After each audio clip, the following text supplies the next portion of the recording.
One of the challenges I find is determining what is a mistake and what is intentional, right? So if they know that there's super high debt levels and the only way to discharge them is through inflation, you could make an argument that it was a mistake. Whereas so it's kind of like, are they smart but then being misleading, or are they actually dumb, right? So it's kind of like one or the other. There was a Blackrock paper written in 2019 before the pandemic, and it was like, the next downturn, monetary policy is not going to be enough because interest rates are so low and debts are so high. So we're going to have to do significant fiscal stimulus, but that can be inflationary and drive rates up. So they're going to have to keep rates low through monetary policy. So you're going to have coordination between fiscal and monetary policy. But then the challenge is that can cause runaway inflation. So that's going to be managed very carefully. So they actually kind of laid out the whole playbook ahead of time. And that was both BlackRock, and it was advised by Stanley Fischer, former Fed official. And of course, they didn't predict a pandemic, but so it's kind of even bigger than that paper would have suggested. But we actually followed that playbook almost step by step in terms of watching what these policymakers are doing. And so, I think that they certainly overdid it. I think even in their view, I think part of the original one, they wanted to let it run hot for my first reason, that they wanted to burn some debt away. But I didn't think that they thought it would get this hot this quickly. And I think if they did, they probably would have done certain things differently. And I think it's because a lot of their models are just not great. I don't think they're looking at oil capex, the real world supply side stuff. And then I also don't think they're making a great distinction between broad money supply and base money supply as its impact on inflation. I just think that a lot of their models are out of date, and that the models are kind of bureaucratic. I mean, they're these large institutions, a lot of academic input, and I don't think they have like the rapid learning effect that you see more in like the business world. I think these external things eventually change their plan, especially as expressed through markets. And so the Fed has to kind of put out fires as they come.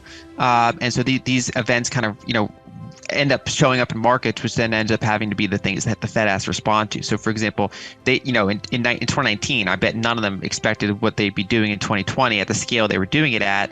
And so they had to, they had an emergency meeting in March 2020, and they were kind of changing their plan because the Treasury market broke, which I don't think was on their 2019 bingo cards. Things like what we're seeing geopolitically, it's challenging because it's like it becomes self-referential. Usually, the problems like when you have long-term debt cycles blowing up and then you have more inflationary periods, that leads to more discontent and more geopolitical struggle, which then leads to more inflation. And so it's kind of that vicious cycle. That's generally what you see in these periods. And so one leads to the other and one leads back to itself. When it comes to, for example, what we're seeing in say, Ukraine, Europe's energy prices, so natural gas prices in Europe, which if anyone has looked at them, they look like a Weimar chart. It's a horrifying price chart, compared to what we're experiencing in the United States in terms of energy prices. So no, natural gas prices soared, but that happened in late 2021. They were already encountering challenges with that. And then the whole Russian invasion just added more problems on top of that. It didn't create the problem initially. It just added layers of additional risks and insecurity and additional volatility and inflation on top of what was already, a physical constraint in terms of natural gas and other things that were happening there. And so I think that's going to be the theme of the 2020s, is basically problems feeding back on making the problems even worse. I look at what the public models are doing. So I look at what official CPI is doing, because of course that's a lot of traditional markets like the bond market will look at things like that. So they're relevant to know and to understand what's happening in that data. But then I also do go out to things like these real-time rent indicators and things like that. And it's a couple of things. One is it helps you determine the accuracy or the inaccuracy of things like CPI. Two is it lets you predict what's going to happen with CPI. So one of the reasons I was expecting CPI to go up is because I saw the rent component happening in real time, and I was like, this is going to start showing up in CPI because CPI kind of incorporates that over time, but like with a lag and smoothed out and somewhat inaccurate, but it still ends up getting into there in a pretty significant way.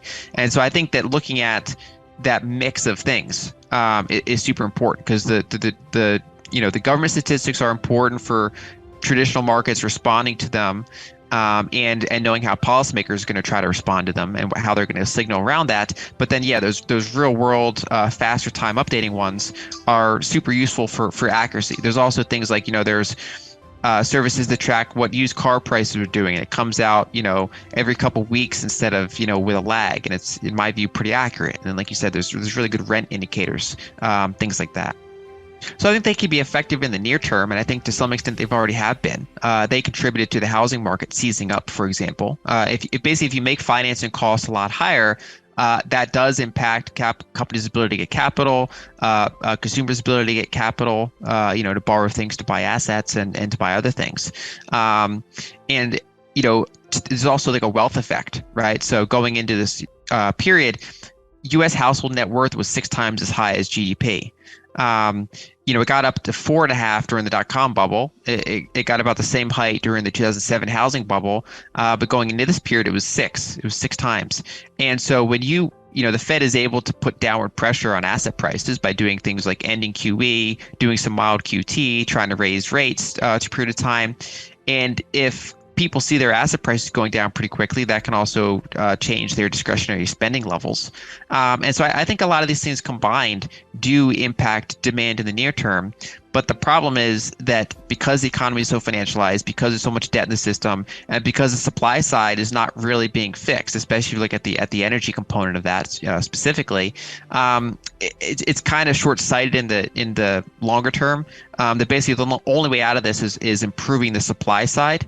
And so again, if you go back to, does the Fed not know, or do they know but they're signaling differently? And so if they're fighting this like the 1970s, I think that's an error. I think instead they have to be aware that in many ways it's more like the 1940s.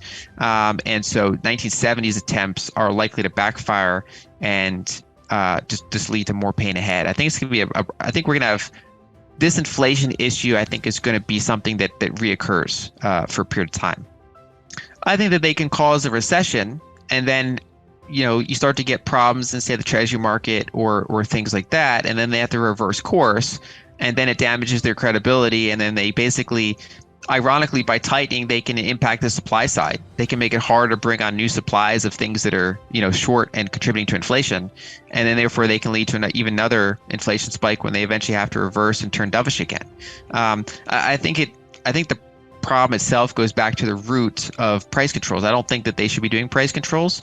And if you ask most people, should they be doing price controls, and people would say no. But that's essentially what the purpose of a central bank is. They do price controls on the price of money, and so you're kind of in a period of perpetual price controls. And so, of course, the question is, if they set the price at the wrong level, either too high or too low, that has huge ramifications. And so I think the deeper question is kind of like, should central banking in its current form even exist? But the nearer term problem, I think, is that as you get to the end of a long-term debt cycle, so as you get to lower interest rates and higher debt as a percentage of GDP and higher asset valuations as a percentage of GDP, you've really financialized the economy, and then there's no clean way out, right? So I often ascribe, the problems that they have now are somewhat less about what they're doing right now, right? So I'm blaming Powell for all this inflation.